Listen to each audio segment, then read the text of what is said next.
Neymar qui fait une grande annonce sur son avenir, un gros indice sur la future destination de Bernardo Silva et le PSG qui prépare une offre de la dernière chance pour Kylian Mbappé, c'est le programme du journal du foot numéro 1446.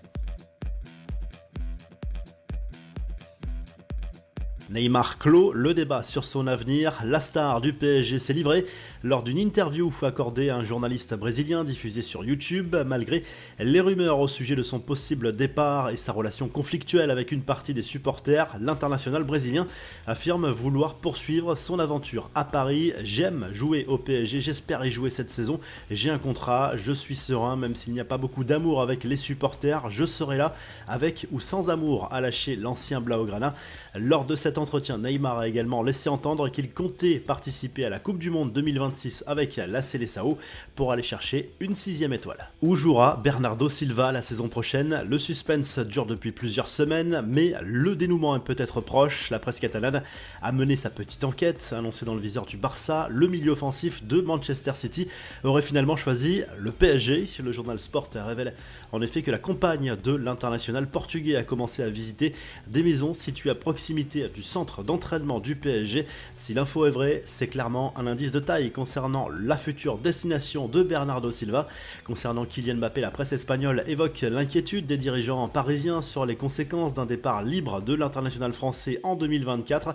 Selon AS, cela aurait des conséquences terribles sur le prochain bilan comptable. De son côté, Defensa Central assure que le PSG va tenter une ultime proposition avec un contrat dingue de très longue durée à la clé. Les infos en bref, Samuel Eto'o dans la tourmente, le président de la fédération camerounaise se retrouve au cœur d'un nouveau scandale. L'ancien attaquant des Lions indomptables est soupçonné d'avoir aidé un club de 2e division à monter dans l'élite du football camerounais au cœur d'un scandale, une potentielle corruption d'arbitre. Le coup d'envoi de la Coupe du Monde féminine 2023, l'équipe de France entamera la compétition face à la Jamaïque en phase de groupe ce dimanche. Les Bleus qui sont cités parmi les favorites pour accéder au dernier carré sous les ordres d'Hervé Renard. C'est le grand jour pour Pierre-Emerick Aubameyang. L'attaquant gabonais est attendu pour passer sa visite médicale ce jeudi. Après Chelsea direction l'OM, le joueur va rejoindre directement ses nouveaux coéquipiers en stage en Allemagne. Eli Wahi, lui, se rapproche de la Première Ligue et de Chelsea. Justement, l'attaquant de Montpellier, auteur d'une très belle saison, pourrait rapporter gros. Une offre de 32 millions d'euros, bonus inclus, devrait arriver sur le bureau des dirigeants du MHSC. Les Blues envisageraient de le prêter à Strasbourg dans la foulée, mais le joueur n'est pas très chaud.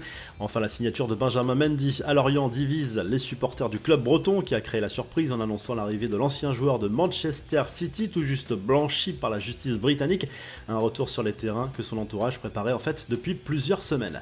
La revue de presse en Espagne, le journal Sport se penche sur le cas de Joao Félix. L'international portugais fait le forcing avec son agent pour rejoindre le Barça. Même si Xavi a validé cette option, l'opération s'annonce compliquée. L'Atlético est remonté contre son joueur et le club Blaugrana n'a pas vraiment les moyens pour payer le transfert. Et en Italie, Tuttosport évoque le futur de Paul Pogba. Malgré les approches de Galatasaray et de l'Arabie Saoudite, le milieu de terrain français compte bien rester à la Juve. Après sa saison blanche suite à son grand retour l'an dernier, l'ancien joueur de Manchester United a une revanche à prendre. Cette saison sera forcément capitale pour la suite de sa carrière. Si le journal du foot vous a plu, n'oubliez pas de liker et de vous abonner et on se retrouve très rapidement pour un nouveau journal du foot.